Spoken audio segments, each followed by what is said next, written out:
রাজশাহী মেডিকেলে সাংবাদিকদের উপর হামলার ঘটনায় সারা দেশে নিন্দা ও প্রতিবাদের ঝড়। জড়িতদের অবিলম্বে গ্রেফতারের দাবি ফেসবুকে। সরকারি চাকরিতে শূন্য পদ পূরণ ছাড়াও নতুন পদ সৃষ্টির নির্দেশ মন্ত্রিসভার। সামরিক সরকারের 257টি অধ্যাদেশ আইনে পরিণত করার সিদ্ধান্ত। এবং কুষ্টিয়ায় তরমুজ খেয়ে শিশু মৃত্যুর ঘটনায় নমুনা সংগ্রহ, গরমে খাবার গ্রহণে সচেতন হবার পরামর্শ পুষ্টিবিদদের।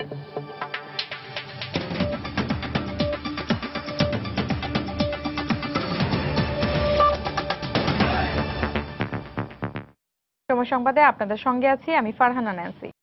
রাজশাহী মেডিকেলে সাংবাদিকদের উপর ইন্টার্ন ডাক্তারদের হামলার ঘটনায় সারা দেশে নিন্দা ও প্রতিবাদের ঝড় উঠেছে। অভিযুক্তদের অবিলম্বে গ্রেফতারের দাবিতে নগরীর সাহেব বাজার 0 পয়েন্টে বিক্ষোভ মিছিল করেছেন স্থানীয় সংবাদকর্মীরা। বেলা 12টার দিকে এই বিক্ষোভ মিছিলে দোষীদের দ্রুত আইনের আওতায় এনে শাস্তি নিশ্চিত করার দাবি জানানো হয়েছে। এদিকে এই হামলার ঘটনায় মামলার প্রস্তুতি চলছে। ঘটনা তদন্তে হাসপাতালের পরিচালককে প্রধান করে কর্তৃপক্ষ একটি কমিটি গঠন করেছে। 3 দিনের মধ্যে কমিটিকে তদন্তের রিপোর্ট জমা দিতে বলা হয়েছে। ডাক্তারদের গ্রেপ্তার না হওয়া পর্যন্ত, ডাক্তারদের বিচার এবং দৃষ্টান্তমূলক শাস্তি না হওয়া পর্যন্ত আমাদের আন্দোলন কর্মসূচি আমরা চালিয়ে যাব। 3 দিনের মধ্যে এই তদন্ত কমিটি তার কাজ শেষ করবে এবং এর জন্য যারা দোষী ব্যক্তি, দায়ী ব্যক্তি তাদেরকে চিহ্নিত করা হবে এবং তারা আইনের সোপর্দ হবে। এই ব্যাপারে আমরা কোনো কম্প্রোমাইজ আমরা করব না। আমরা আপ্রাণ চেষ্টা করব 3 দিনের মধ্যে করার জন্য।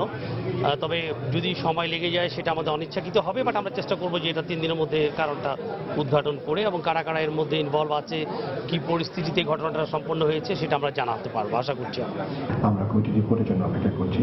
রিপোর্টে যার বিরুদ্ধে আমরা অপরাধ পাবো তার বিরুদ্ধে আমরা কঠোর ব্যবস্থা গ্রহণ করবো। কোনো রকম সেখানে আমরা ছাড় দেবো না।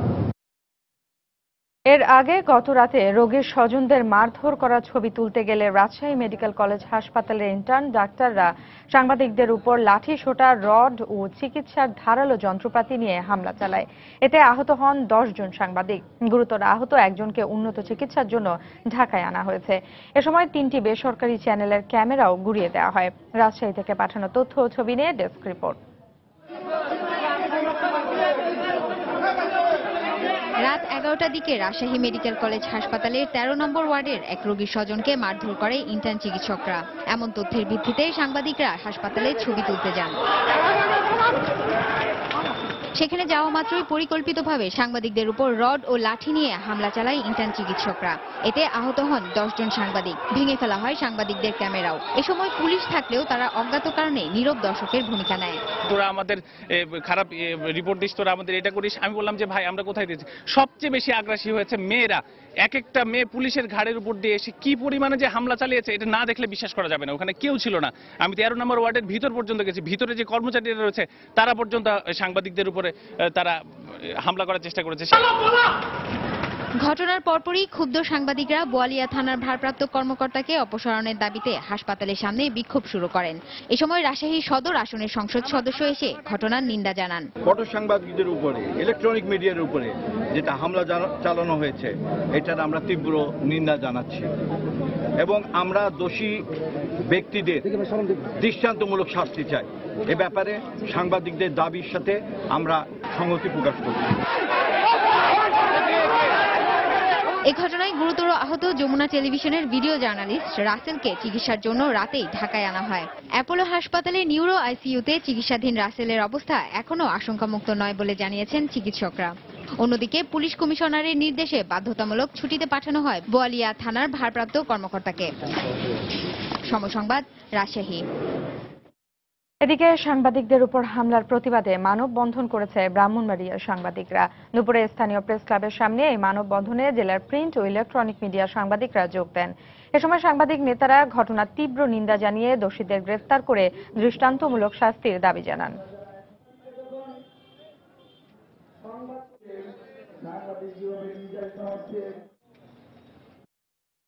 এদিকে সাংবাদিকদের উপর হামলার এই ঘটনায় নিন্দা ও সমালোচনার ঝড় উঠেছে সামাজিক যোগাযোগের বিভিন্ন মাধ্যমেও। ফেসবুক, টুইটার ছাড়াও বিভিন্ন ব্লগে অনেকেই এই ঘটনার নিন্দা ও প্রতিবাদ জানিয়েছেন। অনেকে চিকিৎসকদের দায়িত্ব পালনে অনীহার কথা তুলে ধরে ক্ষোভ প্রকাশ করেছেন। এছাড়া কোনো ঘটনা ঘটলে কর্মবিরতি পালনের চর্চারও নিন্দা জানিয়েছেন অনেকে। এ ধরনের আচরণ পরিবর্তন করে চিকিৎসকদের সাধারণ মানুষের সেবায় এগিয়ে আসার উচিত বলে মন্তব্য করেছেন কেউ কেউ।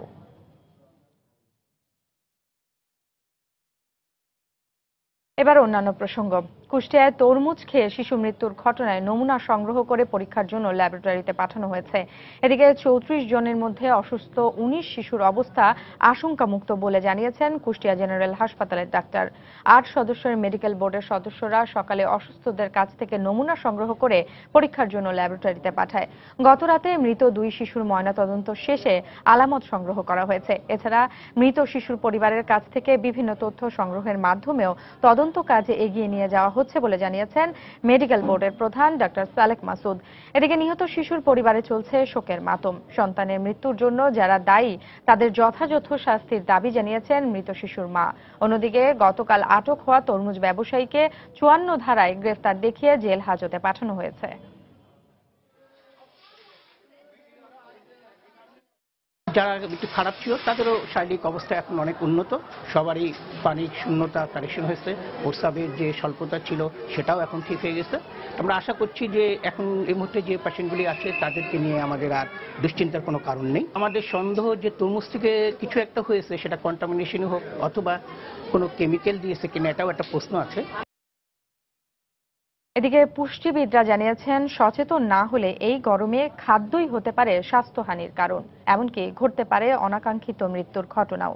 তাই খাবার গ্রহণে সবাইকে সচেতন হবার পরামর্শ তাদের। এছাড়া জাতীয় স্বার্থে পানীয় ও ফল জাতীয় খাদ্যের মান নিয়ন্ত্রণে বিশেষ গবেষণাগার প্রতিষ্ঠারও তাগিদ দিয়েছেন তারা। তারিকুজ্জামান শিমুলের রিপোর্ট।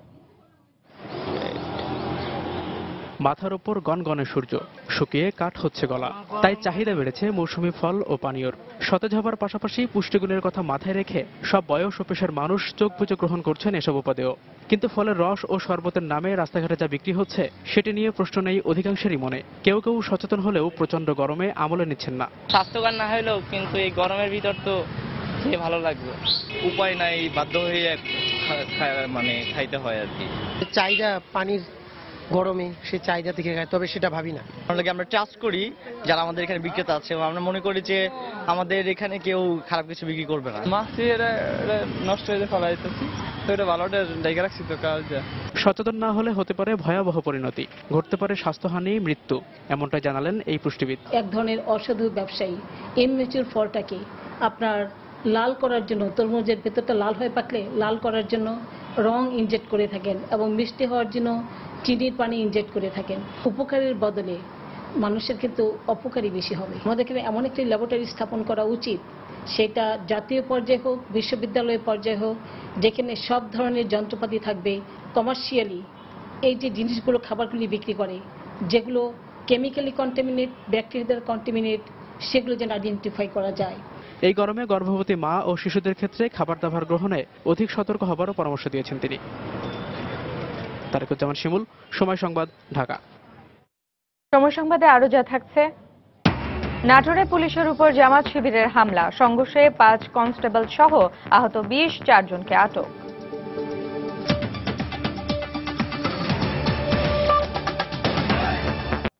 সরকারি চাকরিতে শূন্য পদ পূরণ ছাড়াও নতুন পদ সৃষ্টির জন্য মন্ত্রিপরিষদ বিভাগকে নির্দেশ দিয়েছে মন্ত্রিসভা। এছাড়া সাবেক রাষ্ট্রপতি জিয়াউর রহমান ও এইচ.এম. এরশাদের সামরিক শাসনের সময় জারি করা প্রায় 550 অধ্যাদেশের মধ্যে 257টিকে আইনে পরিণত করার সিদ্ধান্ত নিয়েছে মন্ত্রিসভা। সকালে প্রধানমন্ত্রী শেখ হাসিনার সভাপতিত্বে মন্ত্রিসভার নিয়মিত বৈঠকে এ সিদ্ধান্ত নেওয়া হয়। বৈঠকে এবছরের প্রথম 3 মাসে মন্ত্রিসভার নেওয়া সিদ্ধান্ত বাস্তবায়নের অগ্রগতি নিয়েও আলোচনা হয়। এই 3 মাসে নেওয়া মন্ত্রিসভার সিদ্ধান্তের 51% বাস্তবায়ন হয়েছে বলে সভায় জানানো হয়। গত 12 জানুয়ারি থেকে 31 মার্চ পর্যন্ত 37টি সিদ্ধান্ত নিয়েছে মন্ত্রিসভা, যার 19টি বাস্তবায়ন হয়েছে এবং সংসদে আইন পাশ হয়েছে 2টি। সিদ্ধান্ত বাস্তবায়নের হার নিয়ে সন্তোষ প্রকাশ করেছে মন্ত্রিসভা। ক্যাবিনেট লক্ষ্য করেছে যে আমাদের অনেক কার্যক্রম বাস্তবায়ন বিলম্বিত হয় উপযুক্ত জনবলের অভাবে সৃষ্ট পদ বা মঞ্জুরিকৃত শূন্য পদে নিয়োগের যে প্রক্রিয়া এটাকে ত্বরান্বিত করার ব্যবস্থা করতে হবে। এটা খুব কঠিন কিছু হবে না, এটা আন্তঃমন্ত্রণালয়ের যে সমন্বয়ের মাধ্যমেই সম্ভব। তবে এই নিয়োগ প্রক্রিয়ার মধ্যে মনে রাখতে হবে পাবলিক সার্ভিস কমিশন সম্পৃক্ত এবং এটা একটা সাংবিধানিক প্রতিষ্ঠান। তিস্তা অভিমুখে বিএনপির লং মার্চ রাজনৈতিক কর্মসূচি নয় বলে দাবি করেছেন দলটির স্থায়ী কমিটির সদস্য নজরুল ইসলাম খান। সকালে রাজধানী গুলশানে এই কর্মসূচির সমর্থনে লিফলেট বিতরণের সময় তিনি সাংবাদিকদের সঙ্গে কথা বলেন। এ সময় দল মত নির্বিশেষে সবাইকে এই কর্মসূচিতে অংশ নেওয়ার আহ্বান জানান। জনগণের সরকার বলে যারা দাবি করেন, আমরা তাদের সমর্থন সহযোগিতায় আমরা প্রত্যাশা করছি, কিন্তু আমরা বারবার দেখছি তারা এটাকে নানান রকম ভাবে চিহ্নিত করার চেষ্টা করছে, তারা এটাকে রাজনৈতিকভাবে দেখার চেষ্টা করছে। এর মধ্যে রাজনীতি না, এটা বাঁচা মরার বিষয়। এই বাঁচা মরার বিষয়ে গোটা জাতিকে ঐক্যবদ্ধ হতে হবে এবং আমরা বরঞ্চ এটা সরকারের প্রতি সরকারকে এক ধরনের সমর্থন দিচ্ছি, যাতে করে সরকার বিশ্ব দরবারে বা অন্যান্য জায়গায় বলতে পারে যে বাংলাদেশের জনগণ সবাই চায় এটা। যদি সরকার সমস্যার সমাধান চায় তাহলে আমাদের এই লং মার্চকে তারা তাদের পক্ষে একটা যুক্তি হিসাবে উপস্থাপন করতে পারবে। এদিকে আওয়ামী লীগ নেতা সুরঞ্জিত সেনগুপ্ত বলেছেন, তিস্তা অভিমুখে বিএনপির লং মার্চ সমস্যা সমাধানের জন্য নয়, বরং ভারত বিরোধিতার জন্য। সকালে ঢাকা রিপোর্টার্স ইউনিটিতে এক আলোচনা সভায় তিনি বক্তব্য রাখেন। এ সময় তিস্তা চুক্তি বাস্তবায়নে তাদের সরকারকে সহযোগিতা করা উচিত বলে মন্তব্য করেন সুরঞ্জিত। ফারাক্কা নিয়ে বহু রাজনীতি হয়েছে, বহু লং মার্চ হয়েছে, কিন্তু ফারাক্কার সমস্যা শেখ হাসিনা সরকারই সমাধান করেছে। সকলের স্বার্থে তিস্তা সমস্যার সমাধান অনিবার্য এবং এটি আমাদের করতেই হবে, এর অন্য কোনো পথ নেই। আমি বেগম খালেদা জিয়াকে বলবো, যে পথে হাঁটছেন এটি কতটুকু তিস্তা নদীর পানির সমস্যার সমাধানের জন্যে আর কতটুকু এই লং মার্চ সূক্ষ্ম ভারত বিরোধিতার জন্যে, এটি এত বিষয় দেখার বিষয়। এবার নাটোর শহরের হরিশপুরে পুলিশের উপর হামলা চালিয়েছে জামাত শিবির। এতে দুপক্ষের মধ্যে সংঘর্ষে 5 কনস্টেবল সহ 20 জন আহত হয়েছেন। এ সময় ঘটনাস্থল থেকে 4 জনকে আটক করা হয়েছে। কেন্দ্রীয় কর্মসূচির অংশ হিসেবে সকাল 8:30টার দিকে হরিশপুর বাইপাস থেকে জামাত শিবিরের নেতাকর্মীরা ঝটিকা মিছিল বের করে। মিছিলটি শেরে বাংলা উচ্চ বিদ্যালয়ের সামনে এলে পুলিশ তাতে বাধা দেয়। এতে মিছিলকারীরা পুলিশের উপর চড়াও হয়ে ইট পাটকেল নিক্ষেপ করে। পুলিশ তাদের লক্ষ্য করে টিয়ারশেল ছুড়লে উভয় পক্ষের মধ্যে সংঘর্ষ বাধে। আধা ঘণ্টা ব্যাপী এ সংঘর্ষে 5 পুলিশ সহ আহত হয় কমপক্ষে 20 জন। আহতদের নাটোরের বিভিন্ন হাসপাতালে ভর্তি করা হয়েছে।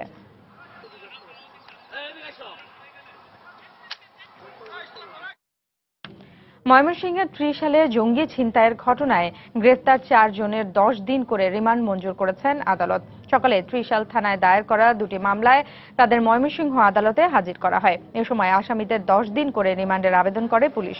এরপর 4 নম্বর আদালতের বিচারক ফারজানা ইয়াসমিন তাদের রিমান্ড মঞ্জুর করেন।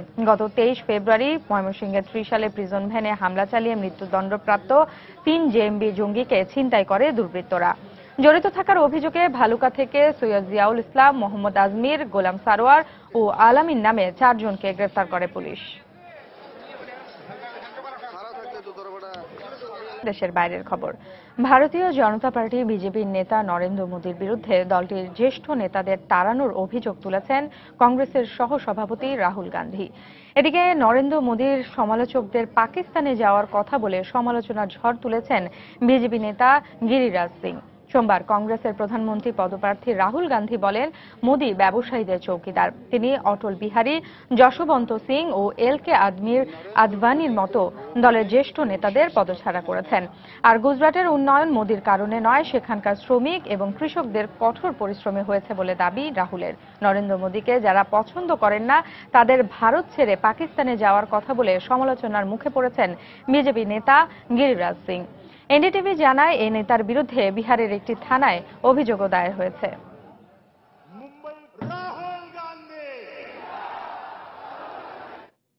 খেলার খবর, স্প্যানিশ লা লিগার খবর। অবশেষে জয়ের ধারায় ফিরল স্প্যানিশ চ্যাম্পিয়ন বার্সেলোনা। রোববার রাতে অ্যাথলেটিক বিলবাওকে 2-1 গোলে হারিয়েছে কাতালানরা। আর মেসি ও বার্সা ভক্তদের জন্য সুখবর, দলের জয় সূচক গোলটি করেন মেসি। এই জয়ে শিরোপার স্বপ্নটা বাঁচিয়ে রাখলো বার্সা। টেবিলের 2 নম্বরে থাকা বার্সার 34 ম্যাচ শেষে সংগ্রহ 81 পয়েন্ট, যা লিডার অ্যাটলেটিকো মাদ্রিদের চেয়ে 4 পয়েন্ট কম। বিলবাওর বিপক্ষে সমর্থকদের নিরাশ না করতে প্রাণপণ চেষ্টা চালায় কাতালানরা। নেইমার এদিন দলে না থাকলেও মেসি, সানচেজরা ভালোই ভোগান বিলবাও রক্ষণ দুর্গকে। তবে ম্যাচে বেশি আক্রমণ বার্সা করলেও কাউন্টার অ্যাটাক থেকে লিড পায় বিলবাও। 50 মিনিটে গোল করেন এরটিজ জুবেলদিয়া। তবে বার্সা সমর্থকদের হতাশ না করে ম্যাচের 72 মিনিটে পেড্রোর গোলে সমতায় ফেরে কাতালানরা। এর 2 মিনিট পরে দুর্দান্ত ফ্রি কিক থেকে গোল করে নু ক্যাম্পে স্বস্তি আনার পাশাপাশি সমালোচনার জবাব দেন ফুটবলের খুদে জাদুকর মেসি। আর এতেই জয়ের ধারায় আবারও ফেরা বার্সা শিরোপার স্বপ্নটাও নতুন করে দেখতে থাকে।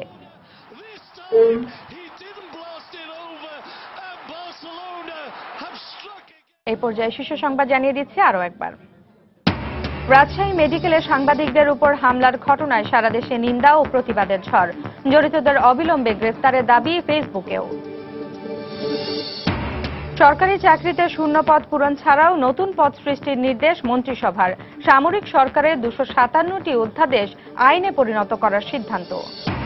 এবং কুষ্টিয়ায় তরমুজ খেয়ে শিশু মৃত্যুর ঘটনায় নমুনা সংগ্রহ, গরমে খাবার গ্রহণে সচেতন হবার পরামর্শ পুষ্টিবিদদের। এই ছিল এখনকার মতো। যে কোনো খবর পেতে ভিজিট করুন সময়নিউজ.tv। যে কোনো রবি ও সিটিসেল নম্বর থেকে সময় সংবাদের খবর, অনুষ্ঠান সূচি জানতে এবং যে কোনো তথ্য সময় সংবাদকে জানাতে ডায়াল করুন 16242 নম্বরে। এছাড়া এই মাত্র পাওয়া খবর আপনার মোবাইলে পেতে SMS করুন *BN লিখে পাঠিয়ে দিন 16242 নম্বরে। সঙ্গে থাকুন সময়ের।